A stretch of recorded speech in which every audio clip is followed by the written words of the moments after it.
आज हम स्टार्ट करेंगे कुछ एडवांस टॉपिक जो कहते हैं सी शार्प और डॉट नेट में न्यू वर्जन में बहुत ज़्यादा यूज होते हैं इन एडवांस टॉपिक्स के, जिसके अंदर हमारे lambda expression, anonymous method, extension method, properties and indexer, इन सब का भारी भरकम यूज होता है।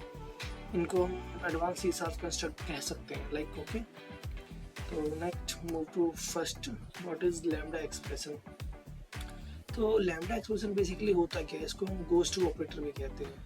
मीन्स अगर इंटरव्यूअर आपसे पूछे what is lambda expression, you just have to tell them it acts as a goes to operator. Like यहाँ लिखा ऐसे लिखा है, lambda expression is a concise way to represent an anonymous method using lambda declaration operator, okay, equal to and greater than. इसको हम goes to कहते हैं, goes to से रीड करते हैं, इक्वल टू और ग्रेटर देन का साइन इन दोनों के एक साथ लिख के इसको गोस टू से रिफर करते हैं। अगर सिंटैक्टिक्स अगर देखते तो it severely reduce boilerplate code when writing inline functions, especially those used for delegate and linked queries and even handlers। देखो जब हम नॉर्मल मेथड क्रिएट करते हैं तो उसके अंदर हमें कर्ली ब्रैकेट लगाना पड़ता है, स्मॉल ब्रैकेट लगा फिर कर्ली ब्रैकेट लगा के उसके अंदर कोड लिखना पड़ता है।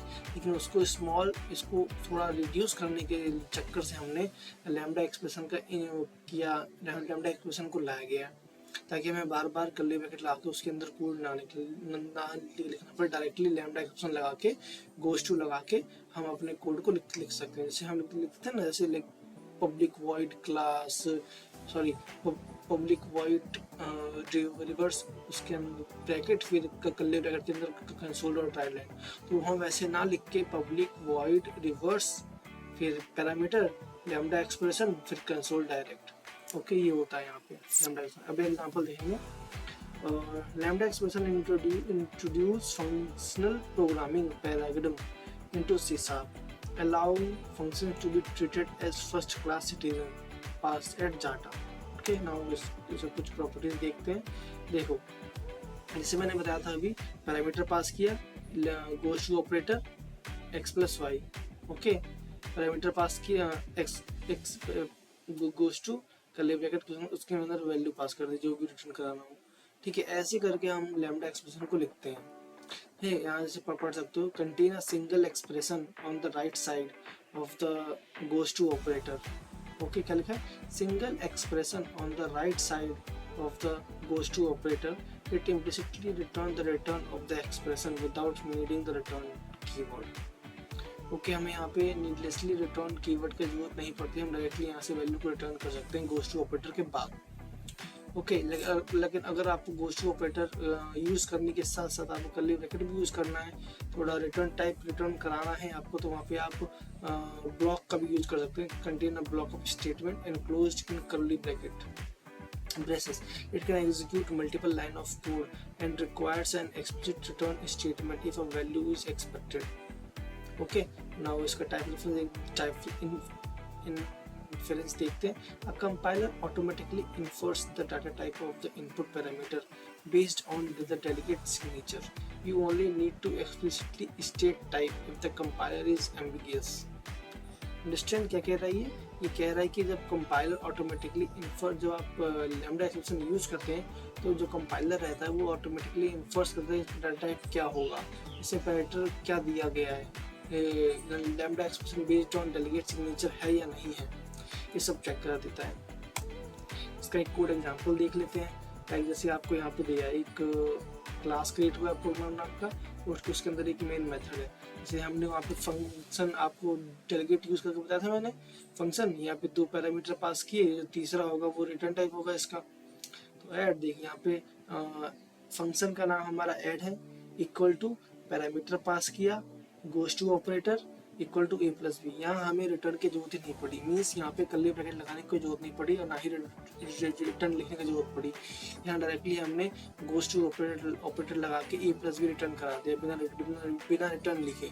और जैसे ही हमने इस ऐड मेथड के अंदर वैल्यू पास करी, उसको कॉल कराया, तो हमारा ये मेथड चल गया, ठीक है। ये होता है हमारा लैम्डा एक्सप्रेशन यूज में। जैसे यहाँ पे आप देखें तो यहाँ पे list and numbers list create किया गया।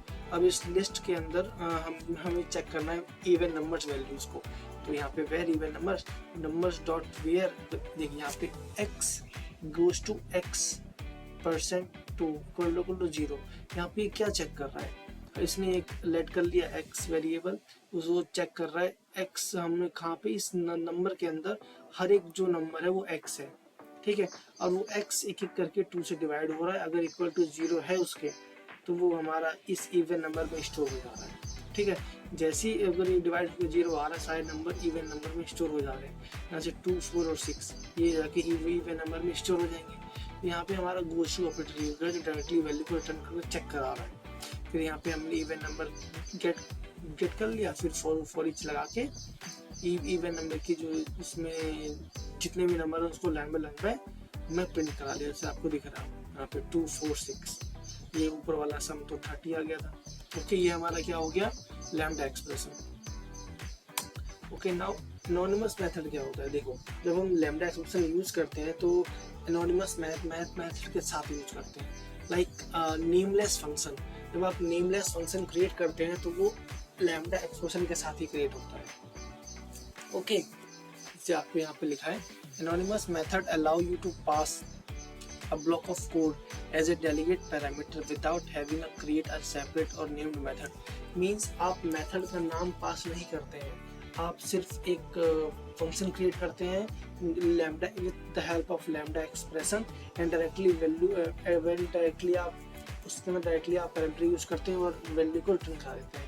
वहाँ पे आप एनोनिमस मेथड का यूज करते हैं। अगर आप गूगल लाइन इंटरव्यू पूछे एनोनिमस मेथड क्या होता है, आप बोलोगे anonymous method allow you to pass a block of code, okay, without naming the method, without creating a separate or named method. Okay, यहाँ पे आप देख सकते हैं anonymous methods were a original way to write inline delegate code before lambda expression were introduced in C#.NET। देखो lambda expression तो थोड़ा बाद में आया, उससे पहले हमारा एनोनिमस मेथड लिखने का तरीका होता था, जहाँ पे हम डायरेक्टली मेथड का नाम ना लिख के डायरेक्टली मेथड लिख देते थे।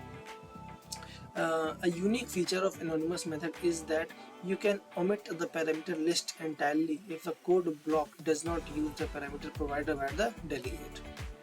Okay, now इसके कुछ सिंटैक्स देख लेते हैं कैसे एनोनिमस मेथड और लैम्डा एक्सप्रेशन में डिफरेंस क्या है। सिंटैक्स का डिफरेंस होता है, जैसे हमने वहाँ पे देखा कि लैम्डा एक्सप्रेशन में हमें मेथड का नाम देना पड़ रहा था और गोज टू ऑपरेटर ला के वैल्यू को रिटर्न करवाना था।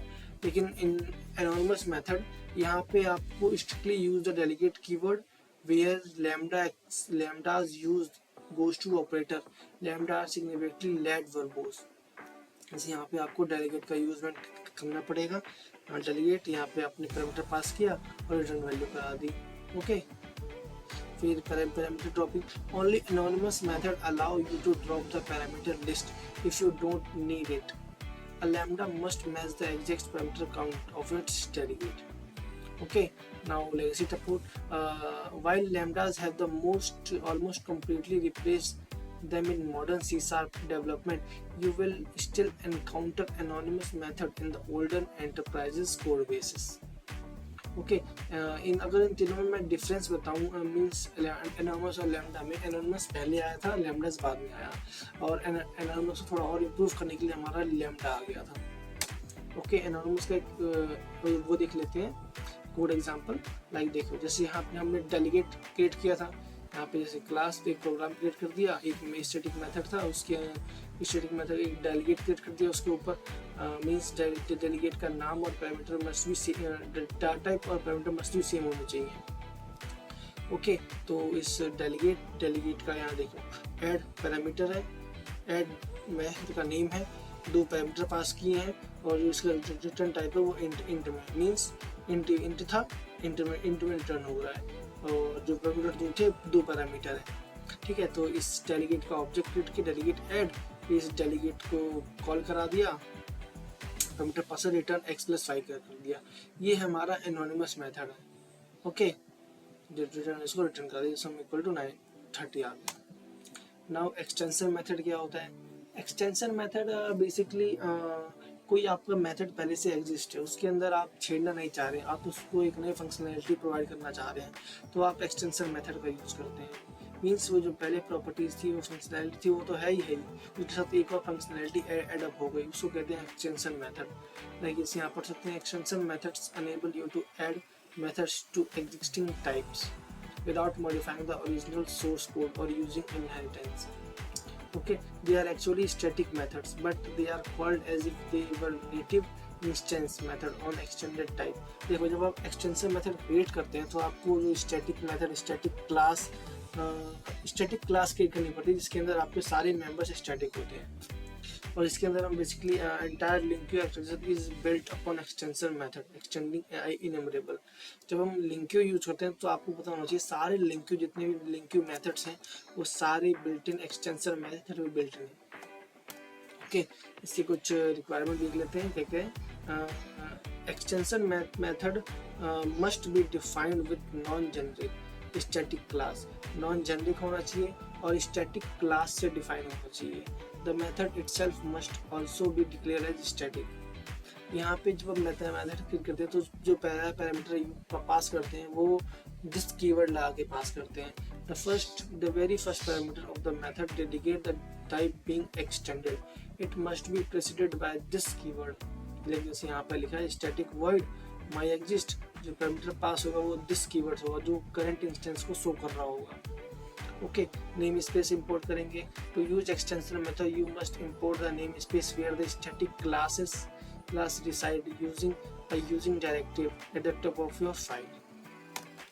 ओके, एग्जांपल देख लेते हैं। जैसे हमने एक्सटेंशन मेथड, देखो यहाँ पे हमारा एक क्लास प्रोग्राम है, उसके अंदर एक मेथड है स्टैटिक वॉइड मेन।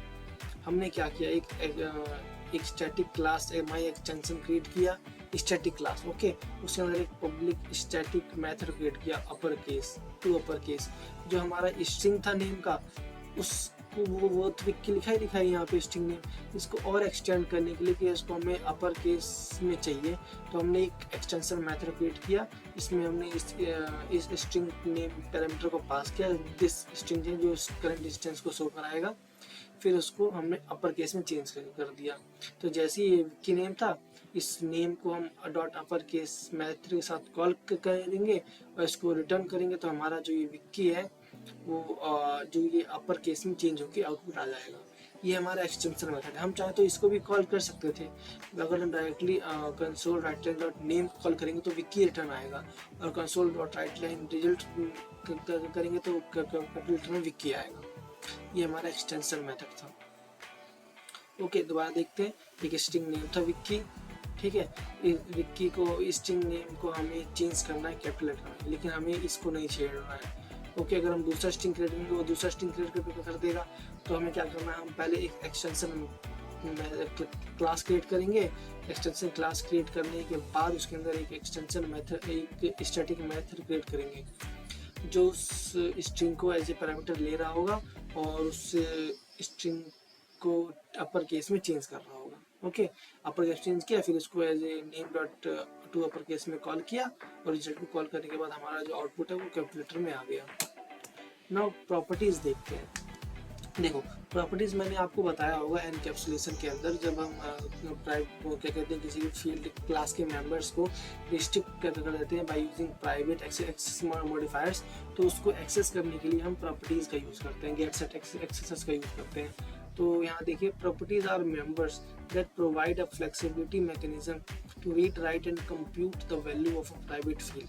जैसे हमने कोई प्राइवेट फील्ड क्रिएट कर दी, हम चाहते हैं अगर कोई क्लास उसको कोई दूसरी क्लास उसको इनहेरिट ना करे, उसको यूज़ ना कर पाए, तो हम वहाँ पे गेट सेट का यूज़ करते हैं। अगर गेट का मतलब जो वैल्यू को वो गेट कर लेगा आराम से, लेकिन अगर उसको वैल्यू को चेंज करना हो, सेट करना हो, तो कुछ कंडीशंस अप्लाई करनी होगी। हम सेट के अंदर कंडीशंस लिखते हैं। तो that way we prefer properties then we apply encapsulation. यहाँ पे अगला पॉइंट वही है, encapsulation core. They act as a public wrapper over the private field to the outside world. They look like a variable. Internally they execute logic via accessors. Validation layer क्या होगा? Properties allow developer to insert validation logic, logging or event triggering exactly when a value is accessed or mutated. Okay, now इसकी कुछ वो देख लेते हैं कैसे कैसे इसको लिखते हैं। देखो इसमें दो चीज़ें तो होती हैं, get accessors, set accessors. Get accessor means value को गेट करना, रीड करना, basically directly value equal to read, जो वैल्यू आपने दी होगी वो। executed when the property is read, it must contain a return statement returning a value of property type can be used for computed values। और जो दूसरा होता है सेट एक्सेसर्स, इसमें हम वैल्यूज के अंदर कुछ कंडीशंस लिखते हैं, अगर वैल्यू इस कंडीशंस को फुलफिल कर रही है तो आप उसके बाद ही इस वैल्यू को सेट कर पाएंगे।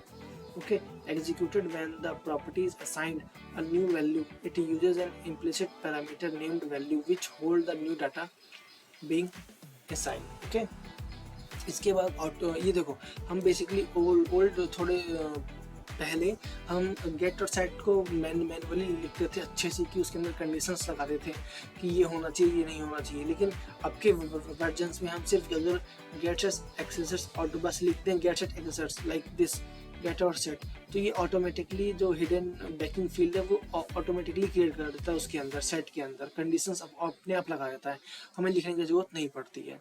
इसका एक एग्जांपल देख लेते हैं, जैसे यहाँ पे प्राइवेट फील्ड है स्ट्रिंग नेम, जैसे अगर हम यहाँ से गेट और सेट लिखेंगे तो ये ओल्ड वर्जन में था, जैसे यहाँ पे गेट लिखा उसके अंदर return name set name equal to value, ये हमें लिखना पड़ता था पहले, लेकिन अब के में हम सिर्फ गेट और सेट लिख देंगे तो हमारा काम हो जाएगा। ओके, नाउ इसका एक ऑब्जेक्ट क्रिएट हुआ student, then S dot name की वैल्यू सेट कर दी। यहाँ पे सेट क्यों करी, क्योंकि हमने यहाँ पे कोई कंडीशन नहीं दे रखा, इसलिए इससे डायरेक्टली सेट हो जाएगा।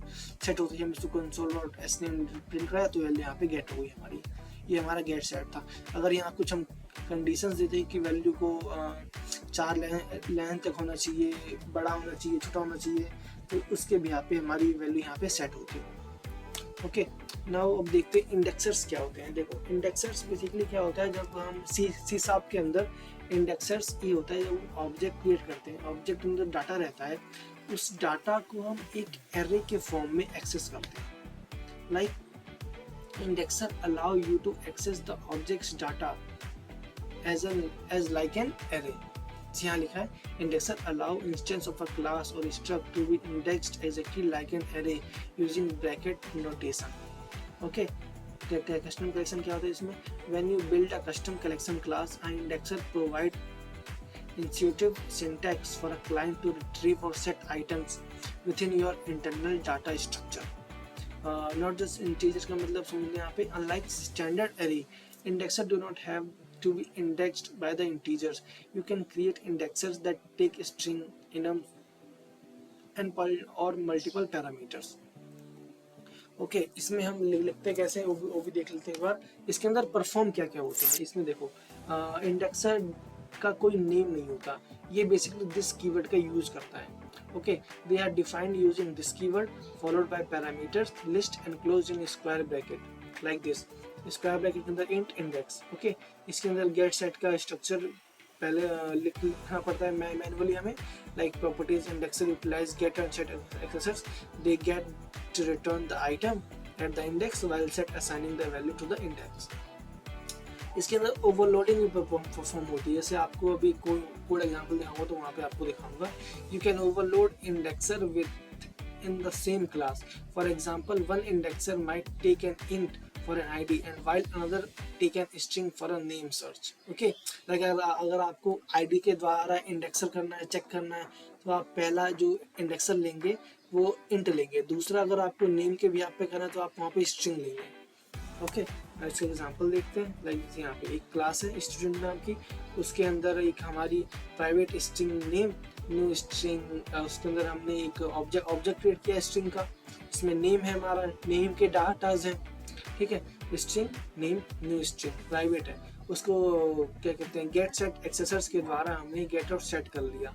Public string this and index, ये दिस का मतलब क्या है, ये करंट इंस्टेंस को शो करा रहा है, इस क्लास के करंट इंस्टेंस को इस student S equal to new student को शो करा रहा है। ओके, मीन्स दिस इंडेक्स जो इसके अंदर डाटा लोड होंगे वो उनको वैल्यू को सेट करने के लिए यूज है। गेट रिटर्न नेम इंडेक्स, जो इस नेम के इंडेक्स है 1 2 3 इनको वो रिटर्न करेगा, और सेट करना तो ये directly name index equal to value set कर देगा। ओके, यहाँ पे हमने कोई कंडीशंस नहीं लगाई है, डायरेक्टली वैल्यू को सेट कर दिया उसके बिहाफ पे, तो यहाँ कोई दिक्कत नहीं हुआ। तो नॉर्मली एक ऑब्जेक्ट क्रिएट किया स्टूडेंट क्लास का, एस उसके अंदर ब्रैकेट के 0 की राहुल अमन, ये तीनों वैल्यू हमने सेट कर दी। जब इसको रिटर्न करेंगे तो हमारी तीनों वैल्यू रिटर्न हो जाएगी आराम से। ओके, ये हमारा इंडेक्सर है। देखो ये हमारा क्या था, इंडेक्सर। ये हमारा ऑब्जेक्ट के रूप में स्टोर था वैल्यू। जब हमने इसको इंडेक्सेस के द्वारा कॉल कराया तो ये एक करके वैल्यू हमारी प्रिंट हो गई। मींस एक ऑब्जेक्ट को हमने एक एरे के जैसे कॉल कराया। ये होता है हमारा इंडेक्सर, एक ऑब्जेक्ट को एक एरे के जैसे ट्रीट करना, उसके डाटा उसको लाइन बाय लाइन कॉल करना, वो हमारा इंडेक्सर होता है। ओके, नाउ अगर आपको इसमें कोई क्वेश्चन हो तो आप मुझे एक कमेंट करिए, मैं उसका आंसर ज़रूर दूंगा। तो अगर इसके बाद हम अभी देखते हैं, अब कोड की प्रैक्टिस करते हैं। मैं लाइन बाय लाइन आपको एक एक चीज़ का कोड बताऊंगा। जैसे पहला क्या था, लैम्डा एक्सप्रेशन। लैम्डा एक्सप्रेशन का हम कोड देखेंगे कैसे इम्प्लीमेंट करेंगे। उसके बाद एनोनिमस मेथड का एक कोड देखेंगे। उसके बाद एक्सटेंशन मेथड का एक एग्जांपल देखेंगे, कोड एग्जांपल। उसके बाद एक्सेसर्स का देखेंगे। उसके बाद इंडेक्सर्स का जरूर देखेंगे, क्योंकि इंडेक्शन बहुत ज़रूरी है आगे पढ़ना, क्योंकि इसके बेस पे क्वेश्चन हमेशा पूछे जाते हैं। ओके,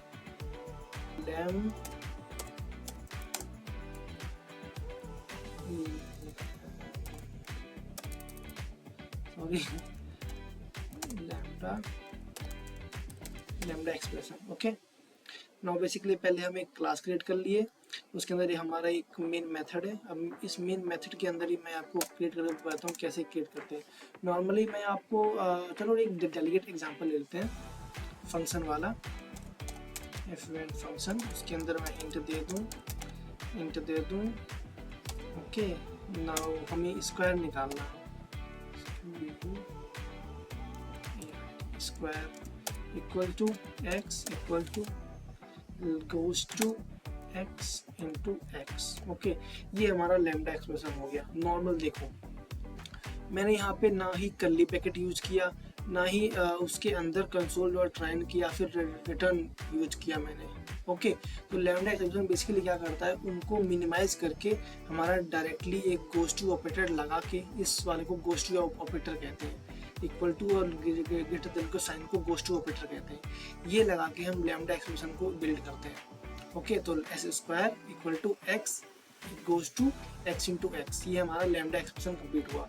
और जब हम इस मेथड को कॉल करेंगे normally console dot write line, उसके अंदर आप इस स्क्वायर को स्क्वायर 5 दे दो। ओके, जैसे आप इसे रन कराओगे तो ये क्या करेगा, इस मेथड को, इस फंक्शन डेलीगेट को कॉल करा देगा और रन करा देगा। हमारा इससे कोई कुछ मतलब मीन्स बहुत मिनिमाइज कोड लिखना पड़ा हमें एक स्क्वायर निकालने के लिए। और नॉर्मली अगर मैं सिंपल एक फंक्शन क्रिएट करता, एक क्लास क्रिएट करता, उसके अंदर एक मेथड क्रिएट करता, उस मेथड के अंदर पैरामीटर पास करता, पैरामीटर पास करने के बाद उसके अंदर मैं मल्टीप्लाई करता, फिर जाके मैं कंसोल लिखता, तो वो थोड़ा लॉन्ग प्रोसेस है। उसको सॉर्ट करने के लिए हमें यहाँ पे एक लैम्डा एक्सप्रेशन का यूज़ किया मैंने, ये ओके, उसको सॉर्ट करने के लिए। ये हमारा लैम्डा एक्सप्रेशन का एग्जांपल हो गया। Okay, now move to anonymous method. Anonymous method basically मैंने आपको बताया था, मेथड विदाउट नेम। ओके, तो यहाँ पे पहले हम लोग इसको हाइड कर देते हैं। नॉर्मली ये 1 मिनट सिर्फ इतना पार्ट हाइड करते हैं। ओके, अब क्या लिखना है हमें, एनोनिमस मेथड। देखो, एनोनिमस मेथड बेसिकली सी साथ में हम डेलीगेट का यूज करते हैं उसके अंदर लिखने के लिए। तो बेसिकली पहले डेलीगेट क्रिएट कर लेते हैं एक बार। डेलीगेट वॉइड, जैसे हमें हमें यहाँ पे एक एनोनिमस मेथड का मैसेज है वो शो कराना है, उसके भी यहाँ पे करते हैं। सो एक मेथड क्रिएट कर लिया डेलीगेट का एक। ओके, अब नाउ हमें एक स्टैटिक वॉइड मेन तो पहले से क्रिएट है, सॉरी इसके ऊपर क्रिएट करना है इसे। ओके, तो इसके ऊपर क्रिएट करेंगे, कर लिया। अब इस क्लास के अंदर हमें डेलीगेट को उसका ऑब्जेक्ट क्रिएट कर देना है नॉर्मली। तो इसको रहने दो, यहाँ पे SHO object equal to new ना लिख के हम यहाँ सीधा डेलीगेट लिखेंगे नॉर्मली जो हमने बिल्ड किया है, फिर इसके अंदर कंसोल डॉट राइट लाइन, उसके अंदर मैसेज पास कर दो। पहले क्या करें,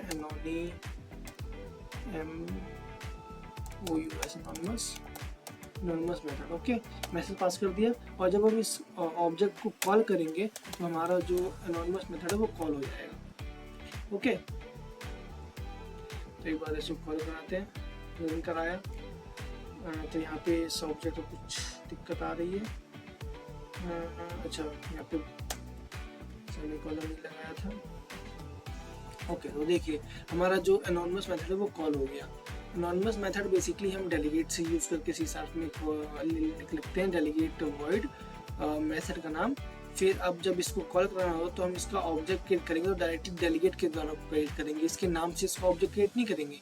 एज ए रेफरेंस पास करके उसके अंदर मैसेज पास किया, फिर ऑब्जेक्ट को कॉल किया, हमारा एनोनिमस मेथड कॉल हो गया।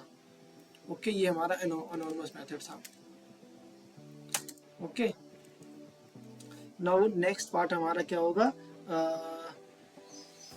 Extension method. Okay, extension method के लिए मैं दूसरा एग्जांपल लेता हूँ।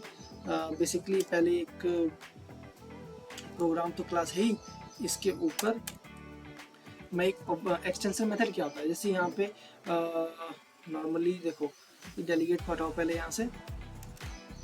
ओके, हमारे जो पब्लिक वॉइड मेन मेथड है, उसके अंदर मैं पहले इंट नंबर पास कर दे रहा हूँ, वो नंबर हमारा 10 चलेगा। ओके, अब इस 10 नंबर को हमें ये तो हमें एग्जिस्ट है पहले से, हमें इसको एक्सटेंड करना है, हमें इवन नंबर चेक करना है कि ये इवन है या नहीं है, लेकिन इसको नहीं छेड़ना है हमें।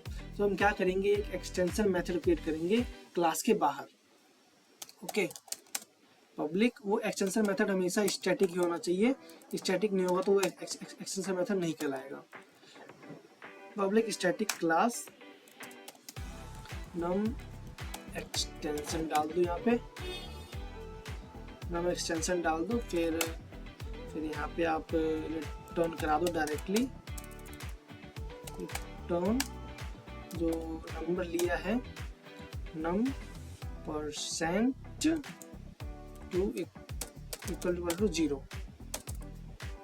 ओके, ये करते ही हमारा जो वैल्यू है, वो जो ये जो नंबर था, इसका एक एक्स्ट्रा मेथड एक्सटेंड हो गया है। हमने इसको तो छेड़ा नहीं है, बस इसको उठा के यहाँ पे यूज कर लिया है। ओके, तो अभी बेसिकली हमने एक क्लास क्रिएट किया, उसके अंदर इसको सॉरी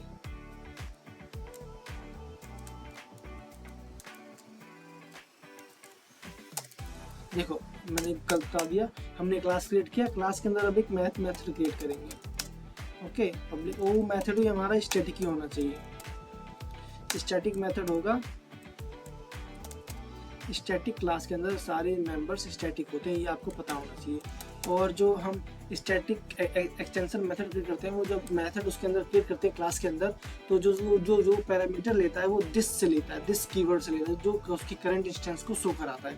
तो यहाँ पे दिस, यहाँ पे इंट, यहाँ पे नम ले लिया, नंबर ले लिया, छोड़ो नंबर लेके, फिर उसके अंदर हमने यहाँ पे return number percent two equal to 0। Okay, ये चेक करा दिया। अब जैसे हम इस एक्सटेंशन मेथड का मेथड को कॉल करेंगे, हमारा जो ये नंबर है 10, वो चेक होगा कि ये इवन है या ऑड है। ओके, ये तो जो 10 था हमने इसको छेड़ा नहीं, बस हमने इसको यूज कर लिया। ओके, जब इसको हम कॉल करेंगे like normally console dot write line, उसके अंदर मैंने इस नंबर डॉट इज इवन को कॉल कर दिया। ओके, जैसे इस इवन को ये कॉल करेगा तो ये जो 10 है वो हमारा इस पैरामीटर में जाएगा, यहाँ नंबर चेक होगा वो इवन है या नहीं है। अगर इवन होगा तो ट्रू रिटर्न करेगा, नहीं होगा तो फॉल्स रिटर्न करेगा। रिटर्न करके देखते हैं। तो यहाँ मैंने कुछ सिंटैक्स अलग लिख दिए हैं, तो अच्छा यहाँ पे पब्लिक लिख दिया गलती से। ओके, और दूसरा एरर क्या है, 8 line public static class public static class extension. चलिए एक बार हम फिर देखते हैं, कोई एरर आएगा फिर देखते हैं। Name number does not exist in the current instance. अच्छा यहाँ एरर क्या आ रहा है हमारा, the name number does not, अच्छा सॉरी यहाँ पे हमने जो नंबर लिखा है वो नंबर ही होगा, वहाँ पे नंबर लेके चल दिया मैं गलती से पहले से। हाँ तो देखिए हमारा जो एक 10 नंबर था वो तो था पहले से, उसको हमने छेड़ा नहीं। इसको एक्सटेंड करने के लिए हमें एक मेथड क्रिएट करना है जो हमें एक एक्स्ट्रा फंक्शनलिटी प्रोवाइड करेगा कि ये इवन है या ऑड है। तो हमने एक एक्सटेंशन मेथड क्रिएट किया स्टैटिक नाम से, static class extension class create की, उसके अंदर स्टैटिक मेथड क्रिएट किया जो बूल वैल्यू रिटर्न करेगा वो इवन है या ऑड है। तो वहाँ पे हमने दिस हमारा क्या बताता है कि जो ये क्लास है ये मेथड है वो इस क्लास के करंट इंस्टेंस को फॉलो कर रहा है, एक्सेस कर रहा है, ठीक है। फिर उसके अंदर उस पैरामीटर को पास कर दिया इंटर नंबर, फिर यहाँ वैल्यू चेक कर ली हमने ऑड या इवन है। फिर जब इसको कंसोल आर्टिमी डॉट इवन कॉल करेंगे तो हमारा रिटर्न आ जाएगा output. Okay now move to like अब चलते हैं हमारे गेट सेट एक्सेसर्स पे। ओके नॉर्मली इसको भी हाइड करो। नेक्स्ट पार्ट हमारा है इस एक्सटेंशन में पब्लिक क्लास को भी नॉर्मली हटा दूँ। ओके नाउ अब क्या करेंगे, हम एक क्लास क्रिएट करेंगे, उस क्लास के अंदर एक प्राइवेट फील्ड क्रिएट करेंगे और उसके अंदर गेट सेट एक्सेस का यूज करेंगे। तो यहाँ पे एक पब्लिक क्लास क्रिएट करता हूँ, public class student. Okay normally मैं हाँ ठीक है कोई नहीं, पब्लिक क्लास स्टूडेंट क्रिएट हो गया। उसके अंदर एक प्राइवेट फील्ड क्रिएट करता हूँ, प्राइवेट स्ट्रिंग नेम क्रिएट हो गया। अब हमें ये प्राइवेट स्ट्रिंग है तो ये क्लास के बाहर एक्सेस होगा नहीं, तो अगर इसको एक्सेस कराना है यूज कराना है तो हमें यहाँ पे गेट सेट का यूज करना होगा।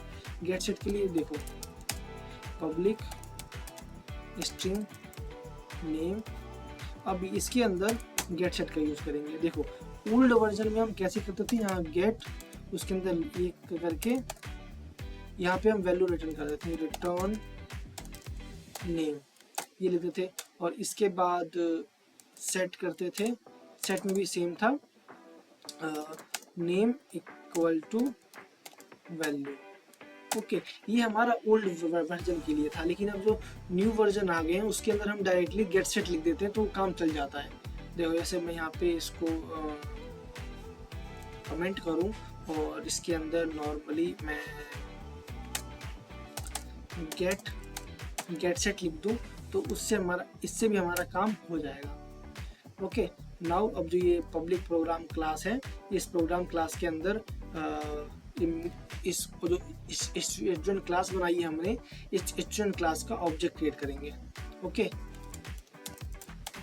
Student S equal to new student.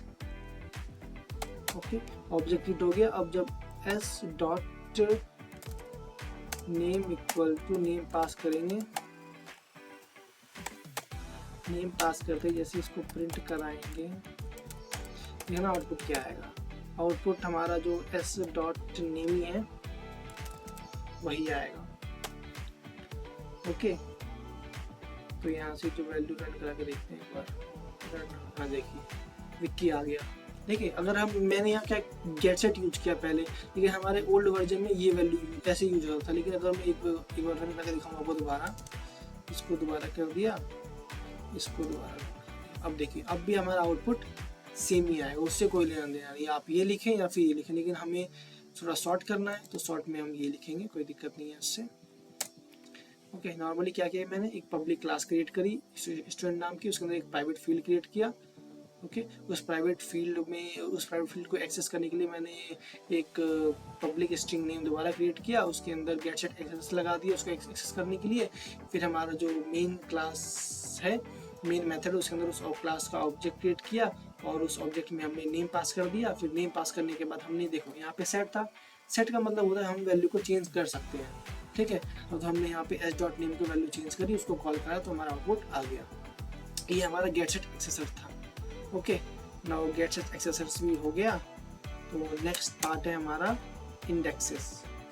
Indexes के लिए भी हमें एक क्लास क्रिएट करनी पड़ेगी, तो एक काम करता हूँ मैं इंडेक्सेस के लिए एक नया कंसोल खोल लेता हूँ उसमें आपको ज़्यादा अच्छे से समझ आएगा। ओके, तो एक बार 1 मिनट रुकिए, यहाँ पे वन कंपाइलर।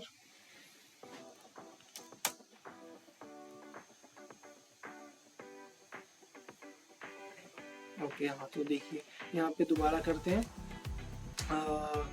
इंडेक्सेस। ओके, तो नॉर्मली इस प्राइवेट को हटाओ, इसमें भी पहले हम एक क्लास क्रिएट करेंगे इंडेक्सेस को फॉलो करने के लिए, एक ऑब्जेक्ट को लेने के लिए। तो नॉर्मल पहले एक पब्लिक क्लास क्रिएट कर लो। ओके, नाउ एक पब्लिक क्लास क्रिएट कर दी, इसको एम्प्लॉय क्रिएट कर देते हैं, एम्प्लॉय। अब इसके अंदर हमको लिखते हैं, देखो पहले हमें एक ऑब्जेक्ट क्रिएट करना पड़ता है जहाँ पे उस ऑब्जेक्ट को गेटसेट एक्सेसर से एक्सेस करना पड़ता है वैल्यू को सेट करने के लिए। तो नॉर्मली प्राइवेट हम एक स्ट्रिंग लेते हैं जहाँ पे हम लोग नेम के डाटा को स्टोर करेंगे, इससे कोई दिक्कत नहीं होगी। तो यहाँ पे name equal to new string, 3 data ले लीजिए, 3 डाटा स्टोर करेंगे हम लोग। नाउ देखिए यहाँ हमारा प्राइवेट क्रिएट हो गया, मीन्स प्राइवेट ऑब्जेक्ट क्रिएट हुआ है, मीन्स इसको गेटसेट एक्सेसर से हमें एक्सेस करना पड़ेगा, गेटसेट वैल्यू को करना पड़ेगा।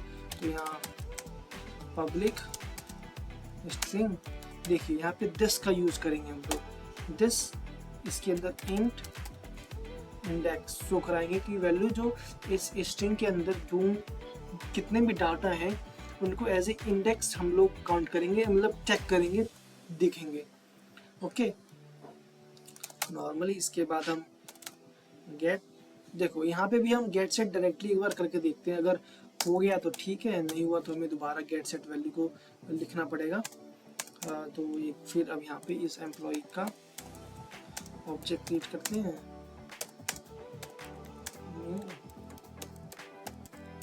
एम्प्लॉय क्रिएट हो गया। उसके बाद देखो जो ये ऑब्जेक्ट के अंदर 0 यहाँ पे इतना डाटा दे दो विकी। ओके, इसको एक बार कॉपी करके 3 देना है ना डाटा, 1 2 1 2, यहाँ पे दे दो मनीष, यहाँ पे दे दो पुनीत। ओके, नाउ अगर हम चाहते हैं कि इस डाटा को जो हमने ऐड किया है उसको प्रिंट कराना चाहते हैं, कंसोल डॉट राइट लाइन। अब यहाँ पे क्या करेंगे हम लोग, डायरेक्टली जो ऑब्जेक्ट की वैल्यू है, ऑब्जेक्ट 1 प्रिंट करना चाहते हैं या ऑब्जेक्ट 2 प्रिंट करना चाहते हैं, वो हमारे ऊपर डिपेंड करता है। ओके, नॉर्मली यहाँ पे हम लोग तीनों प्रिंट कराएंगे, तो यहाँ पे 0 दे दो, 1 तो 1 है, यहाँ पे 2 दे दो। ओके, एक बार गेट सेट हमने यहाँ लिखा, लेकिन उसको वैल्यू रिटर्न अलग आएगी, देखना।